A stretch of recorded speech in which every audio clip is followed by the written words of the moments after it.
आइए जानते हैं बिहार के हर जिले और हर क्षेत्र की फटाफट 50 बड़ी खबरों को सिर्फ 10 मिनट में। साथ ही आज इस वीडियो में हम लोग जानेंगे कि सरकार की तरफ से कौन कौन सी नई घोषणाएं सामने आई हैं और बिहार कैबिनेट की बैठक में 26 अहम निर्णय लिए गए, जिनमें नौकरी और आम लोगों के फायदे से जुड़ी बातें शामिल हैं। पूरी जानकारी आज के इस वीडियो के माध्यम से आपको मिलेगी। सहारा इंडिया में फंसे पैसों की वापसी को लेकर ताजा अपडेट क्या है, यह भी जानेंगे। सब कुछ इसी वीडियो के माध्यम से आपको मिलेगा। तो वीडियो को लाइक करके चैनल को सब्सक्राइब जरूर कर दें और कमेंट में अपना जिला और अपना शहर का नाम बताना न भूलें।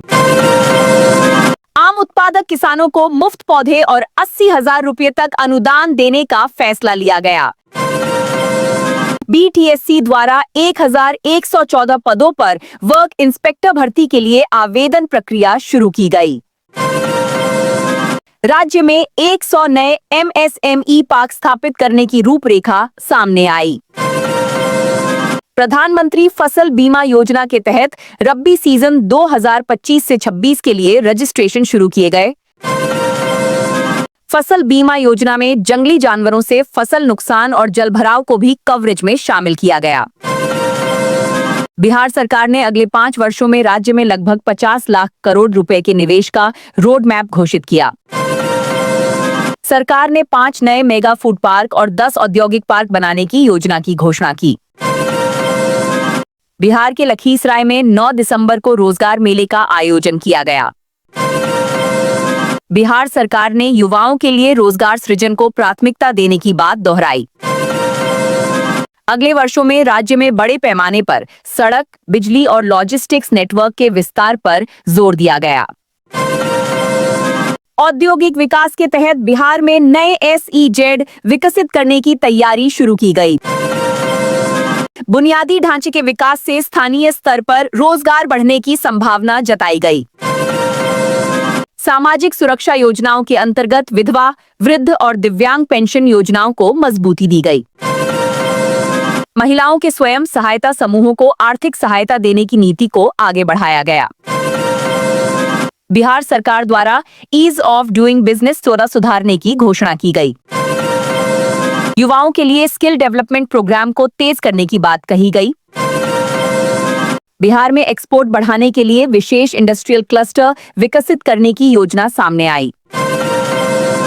किसानों की आय बढ़ाने के लिए बागवानी और नकदी फसलों को बढ़ावा देने की नीति जारी की गई।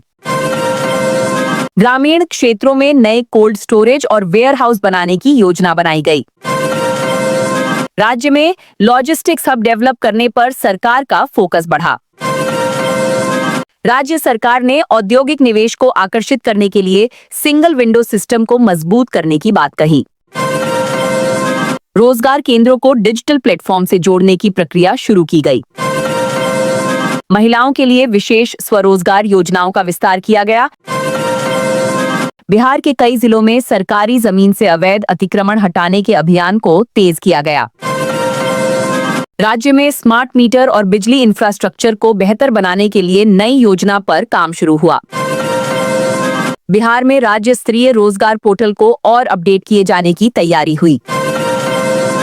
जल जीवन हरियाली अभियान के तहत नए प्रोजेक्ट्स पर काम करने के निर्देश दिए गए। किसानों के लिए सॉइल हेल्थ कार्ड की प्रक्रिया को तेज करने का निर्णय लिया गया। राशन कार्ड से जुड़े लंबित मामलों के समाधान के लिए विशेष कैंप लगाने के निर्देश जारी हुए। उज्ज्वला योजना लाभार्थियों के लिए गैस सब्सिडी पर निगरानी सख्त करने की बात कही गई। प्रधानमंत्री आवास योजना के तहत नए लाभार्थियों की सूची अपडेट करने की प्रक्रिया शुरू हुई। ग्रामीण सड़कों के सुधार और नई सड़कों के लिए अतिरिक्त बजट प्रस्ताव तैयार किया गया। रेलवे लाइन के पास सुरक्षा बढ़ाने के लिए विशेष अभियान चलाने के निर्देश दिए गए। टोल प्लाजा पर यात्री सुविधाओं को बेहतर बनाने के लिए नए दिशा निर्देश जारी किए गए। राज्य में ड्राइविंग टेस्ट ट्रैक के आधुनिकीकरण की तैयारी की जा रही है। साइबर ठगी के बढ़ते मामलों पर राज्य सरकार ने नया अलर्ट जारी किया। बैंकिंग फ्रॉड और OTP स्कैम से बचाव के लिए लोगों को जागरूक किया गया। मौसम विभाग ने बिहार के कई जिलों के लिए ठंड और कोहरे को लेकर अलर्ट जारी किया। किसानों को मौसम की जानकारी SMS के माध्यम से देने की सुविधा को मजबूत किया गया। स्कूलों में डिजिटल शिक्षा को बढ़ावा देने के लिए नई योजना पर चर्चा शुरू हुई। गरीब छात्रों के लिए छात्रवृत्ति योजनाओं की समीक्षा की गई। कई जिलों में अर्धसैनिक भर्ती रैली की तैयारी की खबरें सामने आईं। हेल्थ सेक्टर में प्राथमिक स्वास्थ्य केंद्रों को मजबूत करने के निर्देश दिए गए। आयुष्मान भारत योजना के तहत अधिक अस्पतालों को जोड़े जाने की प्रक्रिया तेज की गई। जिला स्तर पर समाधान दिवस का आयोजन कर जनता की समस्याएं सुनी गईं। जीविका दीदियों के लिए नए प्रशिक्षण कार्यक्रमों की घोषणा की गई। स्वयं सहायता समूहों को कम ब्याज पर लोन देने की प्रक्रिया को आसान किया गया। ग्रामीण आजीविका मिशन के तहत महिलाओं को नया टूल किट सपोर्ट देने की पहल शुरू हुई। महिला समूहों को डिजिटल पेमेंट सिस्टम से जोड़ने का अभियान तेज किया गया।